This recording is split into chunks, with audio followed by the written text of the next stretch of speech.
So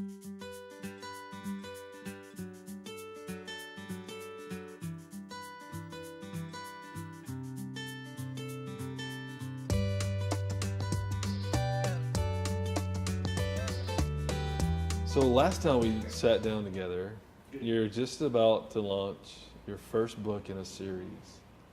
So tell me, if you can remember that far back, tell me what that was like, and then we'll go from there. That was really fun. Yeah. A really fun experience. I had talked to an author friend of mine, and she was like, Heidi, just get it out there, start growing your reader platform, start getting people reading the book. And so I self-published that first book in the series, and have published 3 more since, or 2 more since, and then a novella too. So I guess 3 more books since. Yeah. And am now working on a new book series. So let's talk through the series part. Why did you decide to do a 3-part series in books? Why was that your decision? So my story had to unfold in that many pieces. Okay. And there's still 1 book out. Right. But I pushed pause for just a minute so I could get this new series started. Okay. Because the traditional publishing process takes a little bit longer if you get signed with a traditional publishing contract, it could be 18 months to 24 months before the book is on the the Barnes shelf. and Noble shelf. Yeah. Right. Or wherever it's Right. gonna be.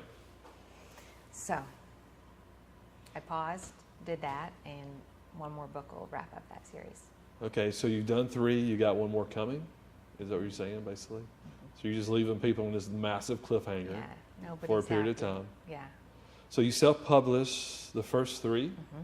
and you just signed a deal where someone is going to publish your book now? So the first book in this next series is in the works. Okay. Where there's nothing official yet. Yeah, but, it looks good. It's looking promising. Okay. It's looking promising for traditional. I've got a lot of contacts. Just having gone through the whole process so extensively, getting in touch with people who did. I just contracted them to do developmental edits for my other series. Right.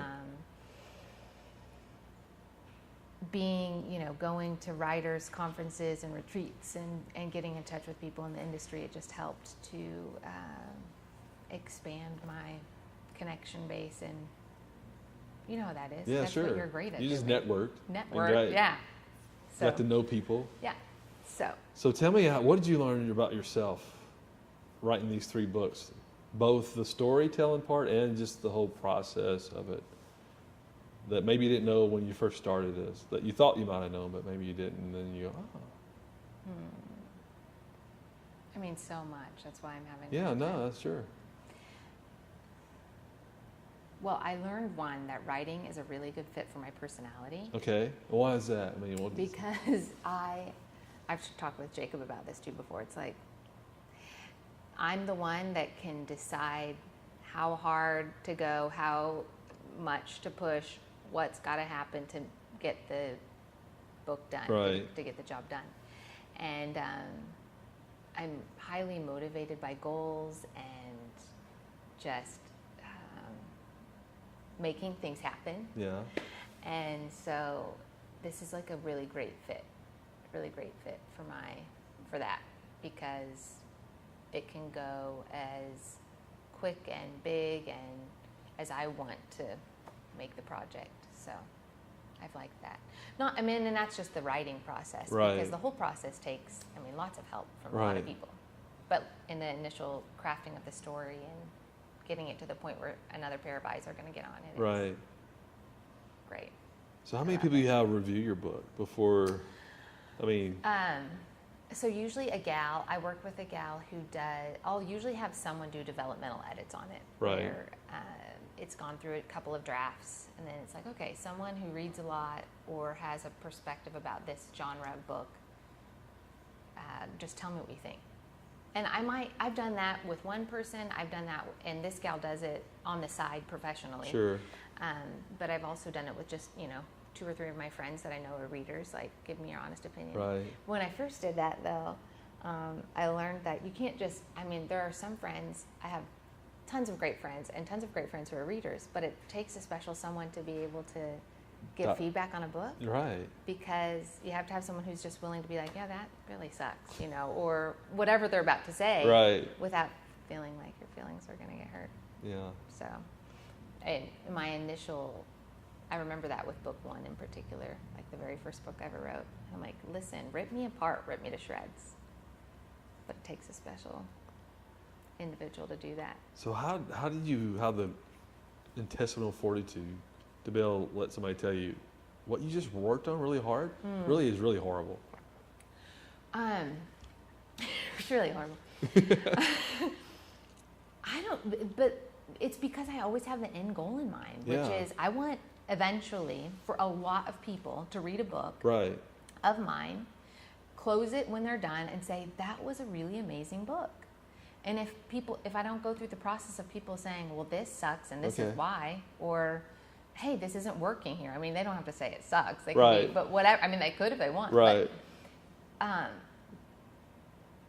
so knowing my end goal is to become the best writer I possibly can, and that I want to do it for a career, and that in 30 years from now, I better be a better writer than I am now.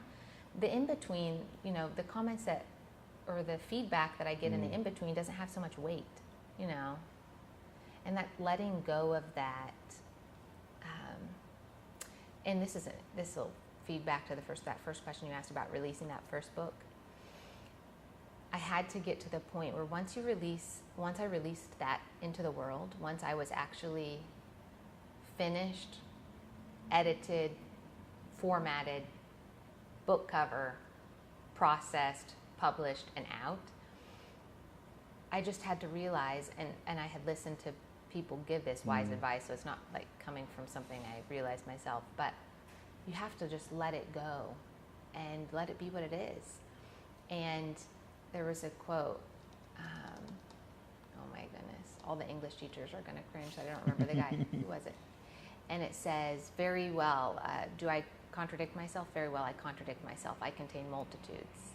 And so basically, I have to be okay with knowing that if I write something and in 2 years from now I'm like, wow, I don't agree with that anymore, that it's okay. Or wow, I've grown from that. And I hope that in every decade of time, I look back and I'm like, oh, if I would write that book now, I would write it better. Like, I would hope that my journey would be that process of evolution and growth.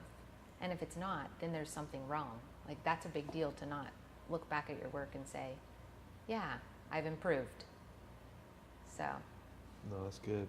So the 3 books, do you have a favorite, or are they all kind of they're clustered together like kids, where you can't really pick one out of the others, or did one come easier? Or just kind of talk me through the 3 different ones and kind of how they may be the same, how they're different. Just share a little bit about that. So book 1 took so long, just took so long. I wrote on it from 2010 to 2015 when I published it. And basically it was just me going through the process of learning how to write a novel because I'd never done that before. And so I wouldn't necessarily say it's my favorite, but it definitely holds a special place in my heart because that was the time of my life of just working through it, picking apart what it means to craft a novel. And so then by the time book 2 and 3 rolled around, there were so many things that were familiar that I understood about the process that came so much more fluidly. But I still love them too because, you know, a year of my life is devoted to developing a story and evolving the characters a little farther along in their, you know, further along in their journey. So, but, so I couldn't necessarily say I have a favorite, but they definitely take me back to different moments of my own journey, you know, of the writing process. If I correlate them with something when I think about them, outside of the story it's telling, you know, the characters are telling themselves. But do you find that your own personal experiences bleed through into your books, or are you able to separate what's going on in your own life versus what's going on in your character's life, if you will? It's a little interesting because it's sci-fi. Yes. And so I had some friends like, what goes on inside your head? And we're a little troubled. But it's not, I would say this about that question. There are the writing experience, and I'm learning this as time goes on, but the writing experience can't be disconnected from you, you know. So if all the things I write about haven't ever actually happened to me, which, I mean, it's sci-fi, so I haven't been genetically modified, I don't think, or things like this, but it's impossible to separate who I am, the essence of me, the cumulative experience I have from the day of my birth to now. It's my perspective of the world. So when I'm writing a story, even if it's a fiction story, it's just naturally going to come out. And in fact, I was just reading a book. A guy wrote a book called Fiction Writing in the 21st Century. And he was talking about how if you really want to infuse your characters with those qualities that make someone really engaged with them, relating to them, sympathetic with them, you have to pull that out of yourself. What are your fears? What are your worries? How do you see the world? What are your biggest, what troubles you the most? You know, what about humanity troubles you the most? What about humanity gets you most excited? And he said the more you can pour those into your character, specifically your main character, the more that they will resonate with people. And he also said in that book, and I'd heard before too, but the more specific you get about creating a character with particulars, the more universal they become. So it seems like an oxymoron, but like the more someone will relate more to a character and see themselves in that character, and that's what infuses a story with meaning, when people can read it and relate to it. Right. And usually that happens by just making the character as very human as possible, not kind of like an everyman. Yeah. So the more detail you get in character, the more universal they are as far as what people like them or relate to them. That is interesting. It is. Yeah. So tell us a little bit about, for those that don't know, so why don't you tell us the name of the books in series and kind of what the story is in general, just in case somebody's listening to this, never doesn't know what you wrote, kind of maybe they're interested in looking it up. Okay. The series is called The Mod Code. Well, the first book in the series is called The Mod Code. Right. And it's called The Mod Code series. It's written for teens. It's sci-fi, genetic modification, slant, a little bit of action adventure, a little bit of romance. And essentially the story in book one starts out when a gal gets kidnapped, and a 17-year-old girl gets kidnapped to a remote Pacific island. She doesn't know her history, and she gets thrown into this mix of a story with two twin brothers, and the twin brothers' father and her father are genetic scientists, and it unfolds from there. So with every consecutive book in the story, she's just learning more about herself, the process, and basically the overarching antagonist is the corporation who's been funding the genetic modification. So it's you got all components. Teens against the corporation. So what's this new book series? Can you tell us? So excited. Can you tell us anything about what that's going to be about? I'm so excited about it, but it has felt like first of all, I forgot what it felt like to start a new series with new characters and a whole world. And this book is still for teens.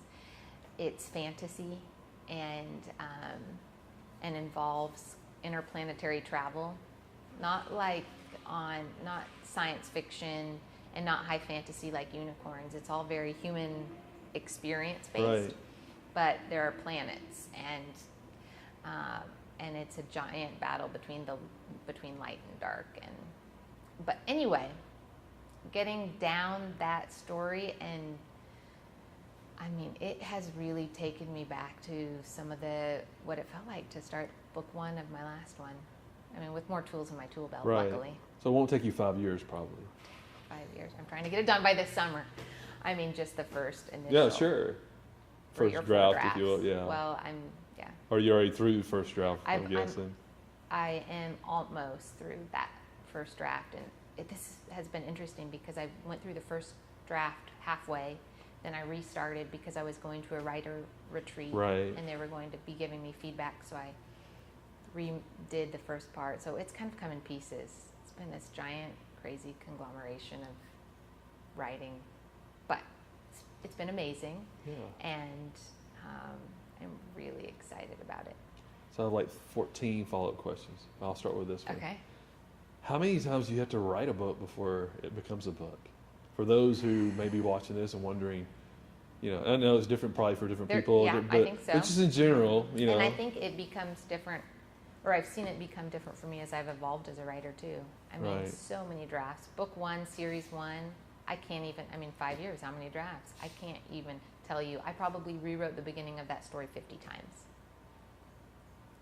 But for this one, so now I'm 5 books in, or, I'm 5 books in to my writing career. And I would say that this will take me, I'll do 2 drafts, send it off to my reader friend who will give me some feedback. I'll do another draft and send it off to an editor with a publishing house. She'll give me developmental feedback. I'll do another draft